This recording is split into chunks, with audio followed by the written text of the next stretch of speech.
So definitely with interviewing you, right, if I don't ask you how to run faster, I think my viewers will strangle me. So definitely I will like to ask you. Hi guys, so welcome to our third episode of the Runterview. Today we have the pleasure to invite one of my running idols, someone that I've been following for the longest time. So you can see her. This is our one and only, the very speedy Mok Ying Rong over here on my this side. Yes, right side. Hi, so great. Okay, so for those folks, right, runners that doesn't know who Mok Ying Rong is, she is a senior physiotherapist and a businesswoman as well, right? And co-founder of a rehab lab. So how I get to know her, is I believe like many years ago, I was really into running. Before I went on a hiatus for 6 years, I was following the Mok siblings. Of course, your brother and you lah. So I was really inspired to really run more and run fast because through inspiring stories of you guys breaking records after records during that time when I was still a casual runner. So after hiatus of 6 years coming back, so I'm so happy to be able to see you like a few weeks ago, whereby I visited your rehab lab and the environment was awesome. So other than being a physiotherapist, right? Of course, Mok Ying Rong is a really extreme athlete, super fast, and she currently holds she currently have a half marathon timing of 1 hour 23 minutes and 14 seconds. Correct me if I'm wrong. Okay. Yes, correct. And she's the recently you also just won the Great Eastern Half Marathon in last year. Am I right? Last year, yes. Yeah. Yes. If I'm not wrong, you're a double champion for the last 2 years, which is really yeah, triple champion. Triple champion. But I'm not sure if I can repeat it this year, so we'll see. Wow. Okay. Hope you're gonna get your quadruple in 2020. I'm sure. Okay, so just briefly, I'd like to understand briefly, Ying Rong, from what I know, right, you previously was a swimmer, am I right? Yes, I was a swimmer when I was in primary school for 6 years. So how do you become from a swimmer, right, from water and out of the water to eventually becoming a runner like many years back? Just like to understand. So I started swimming when I was in primary school, primary 2. So that was about when I was nine years old. Okay. So my parents wanted me and my brother to do some sports. So I was thinking, maybe I can try swimming. But actually, I really didn't have much of a choice. My parents just got me training with the team at the Singapore Swimming Club. So I just followed my parents' wishes, so I had no choice. So I just continued on swimming until when I reached primary 6, and then I was like thinking, I'm really tired of swimming. And then my parents, as Asian parents, they want us to be well-rounded. So they're like, then you got to choose another sport if you don't want to swim. So I was thinking, okay, then I'll try running instead. So that's when I decided to switch to biathlons. And a little bit of triathlons as well. And eventually I thought, I cannot keep up with my studies and with the amount of training that I was doing. So I decided to just stick to running, and that was it. Triathlon is very tiring because you have to swim, cycle, and run at the same time. So yeah, concurrently, too much for me. So do you expect yourself to become eventually have so much potential in running and being able to run so fast? I believe it could be, yeah. Well, when I started my running journey, I was just enjoying running. I was just trying to just keep improving myself, Then I started doing national races, and I just saw myself, progressing just by consistently training. So that was very encouraging, that was very encouraging to me. It proved to me that if I just persevere on with the things that I do, eventually I will be able to reach a level closer towards mastery. So that was so I realized that running is something more than just a sport to me. It's a reminder to me that I need to keep putting in consistent effort in whatever that I do. Awesome. So as you continue to run, you realize your passion for running is really more and more. Am I right to say so? Yeah, much more than just a sport alone. It's very interesting that I read an interview about you and your brother a few years back. Like you all were sharing about you yourself is actually more of a casual, happy-go-lucky runner, or he himself is someone who is more perfectionist, and he really put in a lot of effort, and he's more the type that is put more stress on himself, while you yourself, right, is more carefree, I would say. Yeah. Yes. So for me, I've always seen running, as a way to relax myself after a long day of work or studies. So I've never was actually as intense as my brother in terms of prioritizing my training season. So I was always just, you know what, today I'm just going to do 15 km run, and I'm just going to listen to my music while I do my run. So I was always pretty relaxed with my whole running journey, and I think I'm pretty lucky to be able to do so. Great. So along the way, I mean, during your training, just briefly, like here, right? Because we runners from time to time we will suffer from setbacks like injuries, or we are not mentally motivated to continue running, right? So what are some of the setbacks that you have suffered along the way? I would like to hear. I've actually had a lot of running injuries. In the early stage of my running career. At one point of time, I had even 3 to 4 stress fractures on my left foot. So I went into the national schools cross country race in junior college, in the second year of my junior college, with a shin splint. I was thinking, it's just a shin splint, and I thought I could just brace through the pain and get over with it, because I wanted to, win the title for the national schools cross country. So I thought, I'm just going to brace through the pain. But as I started the race, I felt that the pain was just increasing as I went through the race. And by the time I finished the race, I was in excruciating pain. So right after the race, I went to the A&E. I took a bone scan, and I realized that actually I had quite a few hairline fractures in my left foot. You were in clutches for a few months, right? For I think 3 months. So that was quite a terrible period for me. So if given a choice, going back then, right, will you force yourself through the shin splits again and do that all over again? This is a good question, because I think I would have continued. Looking back, I think I'll still try for it. Don't try, don't know, right? Sometimes it's all about the moments. I understand that for sports person, even with injuries like soccer, basketball, you still try to play through their injuries. Looking back, I think I would have still went for it anyway. We are all still young and dangerous and really passionate about fire during that time. Okay, so recently I believe I've been following you for the last year or so. So I see that you have been focusing on the half marathon distance. Correct me if I'm wrong. Am I right? Yes. Okay. No wonder you perform so well in that particular 21 kilometers. Are you running races of other distances like 5K, 10K, or even a full marathon soon? Mainly the half marathons, actually. So I think I will still continue with the half marathons. Okay. So no plans to go into the marathon. Great. Okay. Because maybe because I'm a bit lazy, I'm not really interested. Don't say lazy, you're a busy business. Run 42 km. Well, full marathon have to put in a lot of mileage there, So as you say, when running, don't give yourself too much stress, just relax running.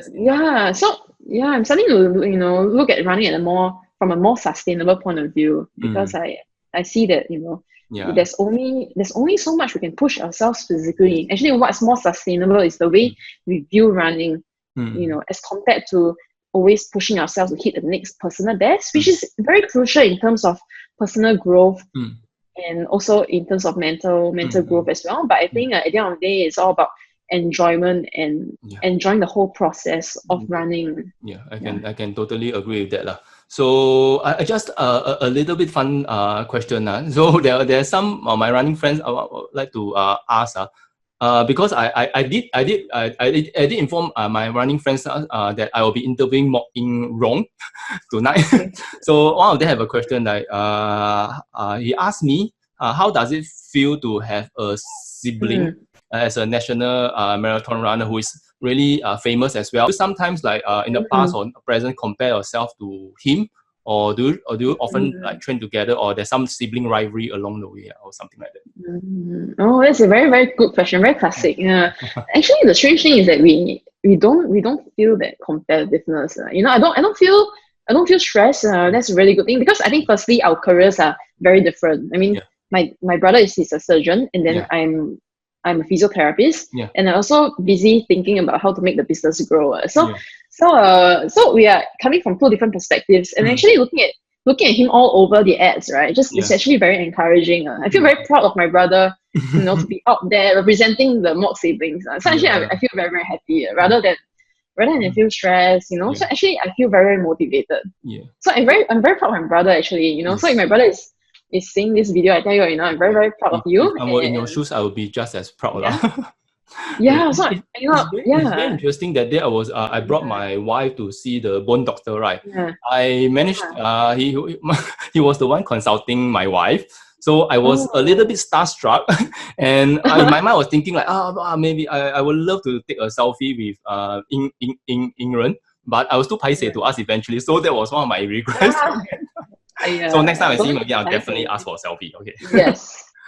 Yes. Okay. Ask for it. Yes, definitely. Yeah, that day I took a selfie with you, which is okay. So Yeah. okay, so definitely with interviewing you, right? If I don't ask you how to run faster, I think my viewers will strangle me. So definitely I will.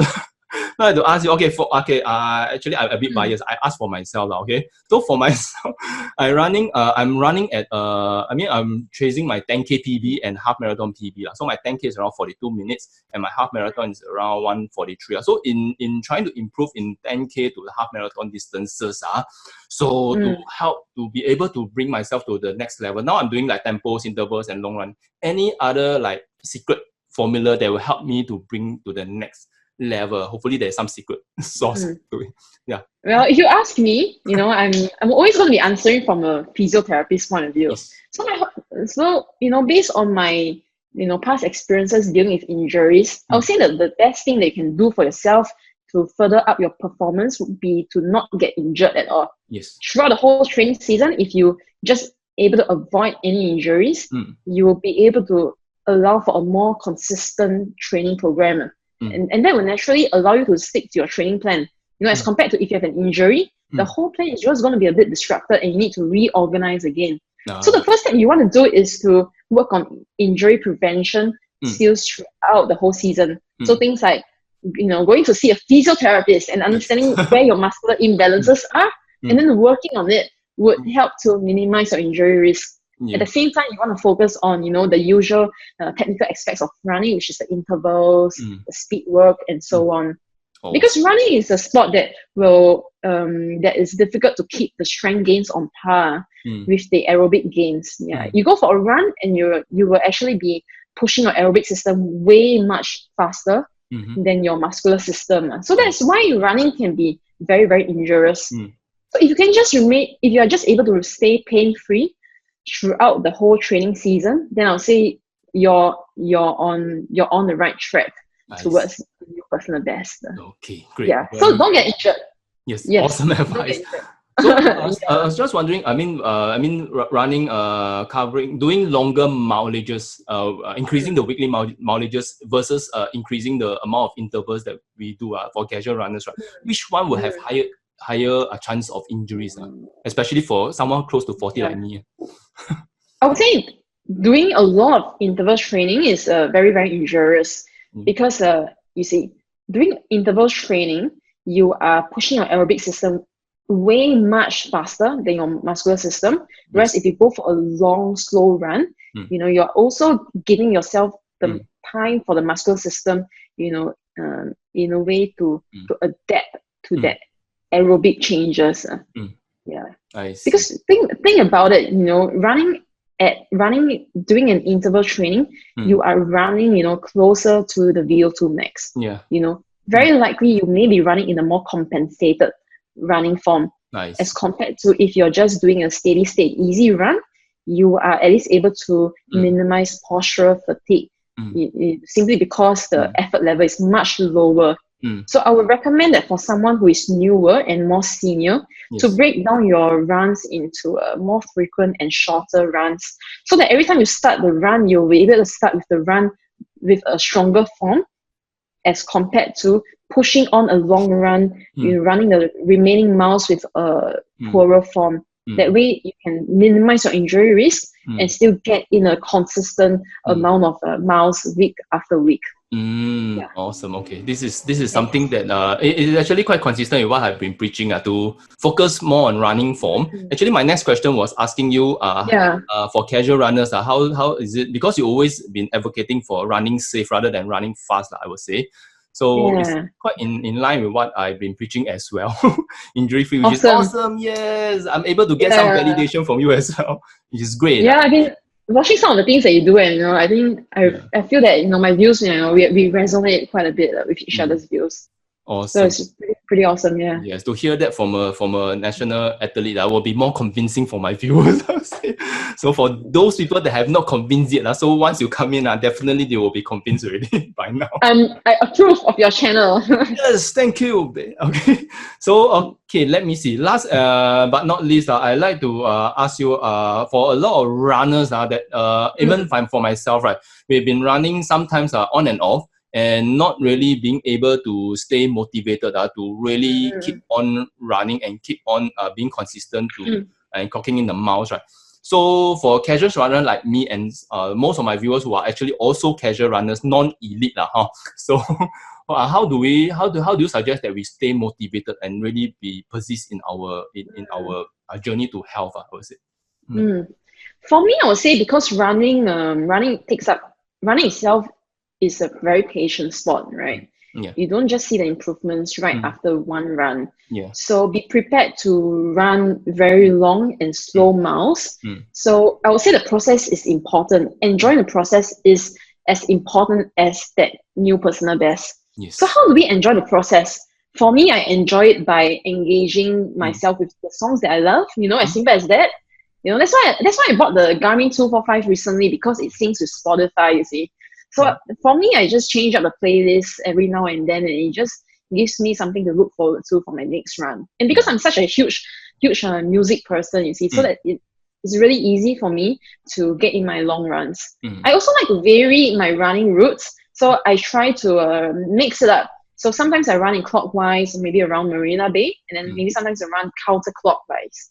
Or sometimes I run based on the time rather than based on the distance. Or you can vary it based on maybe the scenery. So maybe today, instead of thinking I want to run 30 minutes, I think, I just want to run one round around Marina Bay. So you can just vary the way you objectify your training. Mix it up. Change up the perspective you look at your training plan. Yeah. Awesome. That's my advice. Yeah, just speaking of running route, do you have any favorite running route that maybe runners will often bump into you? Oh, okay. Depends on my starting point. So sometimes I wake up really, really early to run, and that would mean I'll be running around my housing estate. If it's a little bit sunnier, so if I wake up late, maybe about 7, 8 a.m., I would, because it's a bit hotter, I would like to prefer to run in the parks where there's a little bit more shade. So maybe places like Pasir Ris Park, I think that would be pretty nice. A lot of long distance runners, right? They tend to frequent East Coast Park because of the length of the coastline. Is there any other place like East Coast Park that we can do very, very long training without getting sick of the loops? Right. Okay. That what comes to my mind immediately is actually the West Coast Park area. You can actually run through West Coast Park and run towards the Hot Park area. It's linked to Labrador Park as well, right? Yes. So usually what I do, because my previous workplace years back was actually at One North area. So I'll run from One North to Hot Park down to West Coast Park. Okay. And even slightly further down, and then I will make a loop back. Yeah, that stretch is pretty scenic actually along West Coast Park area. And you can have breakfast at Vivo City as well. Yeah, that's a good idea too. I never considered that, but yeah, may try that next time. Okay, great. So now it's late already. I do not want to hold you back further because you've been working all day. So really, really, really blessed to have you in my to come to my channel and having the privilege. And I'm very happy to welcome you as my first athlete who will come to my channel. So thank you. Episode 3. Hopefully, I'll be able to get more folks down so that we can work together, inspire more people to not just run safe but start running. That's the most important. Sounds awesome. Yes. Thank you very much for your initiative. I think I don't see many Singaporeans doing these videos, and I think it's very very encouraging Wow. because more people need to learn about the things that you do, and I think people should tune in more to your channel. So Actually, I thank you learned very that much from for the doing. UK people, because in the UK, a lot of people are holding their GoPro. Yeah, So yeah, I was realizing in Singapore, nobody have that. Yeah. yeah, very good initiative. I think more Singaporeans Yeah. should be a little bit more enthusiastic, Great. about spreading their love for the things that they do, right? Hopefully, Yeah. I'll So be able thanks. to start a new Yeah, movement whereby everybody's holding their camera yeah, together. I support you. Yeah, thanks, Ying Rong. So yes, Yeah, thanks for your time. And yeah, if you need any rehab, or if you suffer from any injuries or anything, please look thanks. for Ying Rong. She's one of the best physiotherapists out there Thank you. who really is able to fix your running related problems. Yes. Okay, great. Thanks. So okay, Yeah. see you All again. right. I'll Yeah, see you bye-bye. around. Yeah, see you guys. Bye bye.